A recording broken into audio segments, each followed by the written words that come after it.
Louvado seja nosso Senhor Jesus Cristo, para sempre seja louvado. Irmãos, bom dia a todos. Bem-vindo a esse momento de reflexão, meditação da Palavra de Deus, para essa quinta-feira, dia 26, em que nós vamos fazer a meditação de Mateus, capítulo 7, versículo 21 ao 29. Não deixe de dar o seu gostei, de compartilhar com seus amigos esta meditação da Palavra do dia. Proclamação do Evangelho de nosso Senhor Jesus Cristo, segundo Mateus, glória a vós, Senhor. Naquele tempo disse Jesus a seus discípulos: nem todo aquele que me diz Senhor, Senhor, entrará no reino dos céus, mas o que põe em prática a vontade de meu Pai que está nos céus. Naquele dia muitos vão dizer: Senhor, Senhor, não foi em teu nome que profetizamos? Não foi em teu nome que expulsamos os demônios? Não foi em teu nome que fizemos muitos milagres? Então lhes direi publicamente: jamais vos conheci, afastai-vos de mim, vós que praticais o mal. Portanto, quem ouve essas minhas palavras e as põe em prática é como um homem prudente que construiu sua casa sobre a rocha. Caíram a chuva, vieram as enchentes, os ventos deram contra a casa, mas a casa não caiu, porque estava construída sobre a rocha. E por outro lado, quem ouve essas minhas palavras e não as põe em prática é como um homem sem juízo que construiu sua casa sobre a areia. Caiu a chuva, vieram as enchentes, os ventos sopraram, deram contra a casa caiu, a sua ruína foi completa. Quando Jesus acabou de dizer essas palavras, as multidões ficaram admiradas com o seu ensinamento. De fato, ele as ensinava como quem tem autoridade, e não como os mestres da lei. Palavra da salvação, glória a vós, Senhor. Bem, irmãos, Jesus hoje ele faz para nós um alerta sobre a religiosidade superficial e ele está fazendo um chamado também à obediência amorosa para com Deus.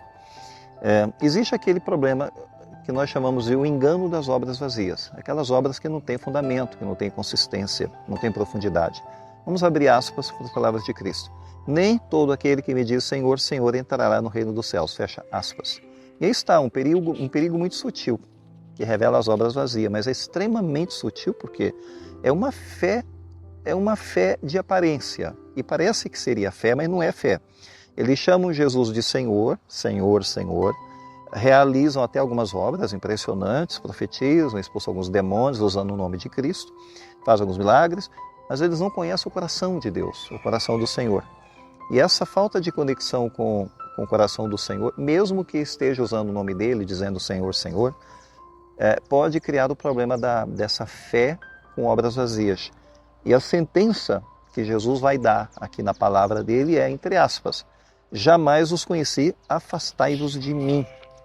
Deus nunca os conheceu, porque eles nunca conheceram a Deus. Porque são atos desconectados com a vontade de Deus, por mais que sejam atos impressionantes.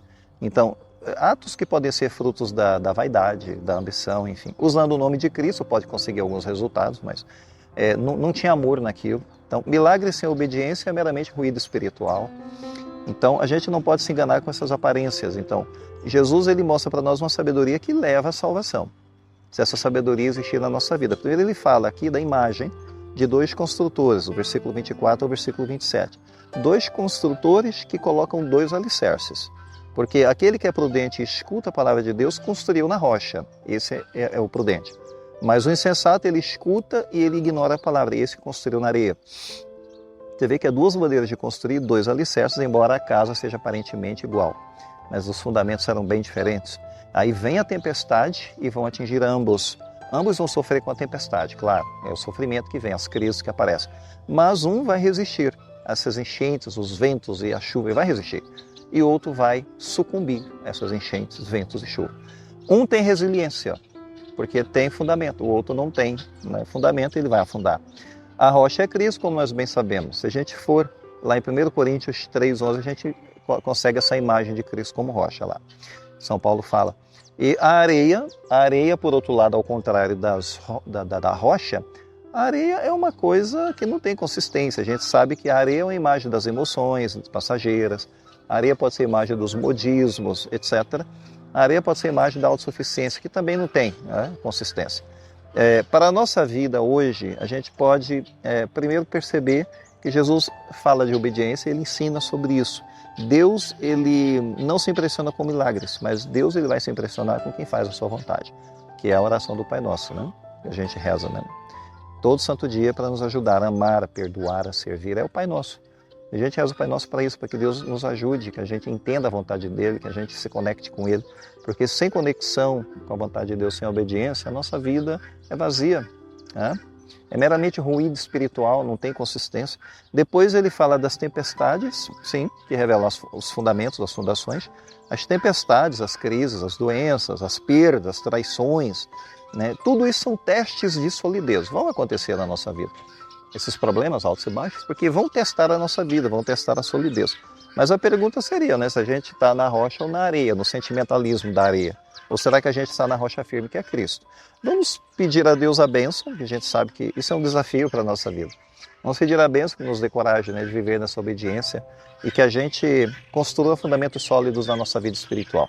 O Senhor esteja convosco, Ele está no meio de nós. Abençoe-vos Deus Todo-Poderoso, o Pai, o Filho e o Espírito Santo. Amém. Fiquemos em paz, o Senhor nos acompanhe. Graças a Deus.